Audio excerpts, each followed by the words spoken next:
തീരുവ തർക്കത്തിനിടയിൽ മോദി ട്രംപ് കൂടിക്കാഴ്ചയ്ക്ക് വഴി തെളിയുന്നു. ക്വാഡ് ഉച്ചകോടിക്കിടെ ഇരു നേതാക്കളും കണ്ടേക്കും. അതേസമയം ഇന്ത്യ അമേരിക്ക വ്യാപാര കരാർ സംബന്ധിച്ച ചർച്ചകളിൽ പുരോഗതി എന്നാണ് സൂചനകൾ. വാണിജ്യമന്ത്രി പീയൂഷ് ഗോയലിന്റെയും സ്പെഷ്യൽ സെക്രട്ടറി രാജേഷ് അഗർവാളിന്റെയും നേതൃത്വത്തിലുള്ള ഇന്ത്യൻ സംഘവും അമേരിക്കയിലെ മുതിർന്ന ഉദ്യോഗസ്ഥരുടെ സംഘവും തമ്മിലുള്ള വ്യാപാര ചർച്ചകൾ അമേരിക്കയിൽ തുടരുകയാണ്. വൈകാതെ തന്നെ വ്യാപാര കരാറിൽ ഒപ്പിടാനാകുമെന്ന പ്രതീക്ഷയാണ് ഇരു രാജ്യങ്ങൾക്കും. ഇതിനിടെ ഇന്ത്യ റഷ്യയിൽ നിന്ന് എണ്ണ വാങ്ങരുതെന്ന വാദം അമേരിക്ക ആവർത്തിച്ചു.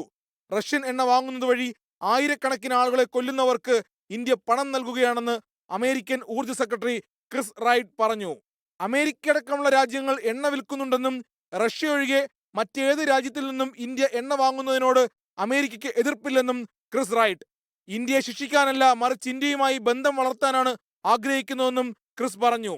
റഷ്യൻ എണ്ണ വാങ്ങുന്നുവെന്ന് ആരോപിച്ചാണ് ഇന്ത്യക്ക് മേൽ അമേരിക്ക പിഴത്തീരുവ ചുമത്തിയത്.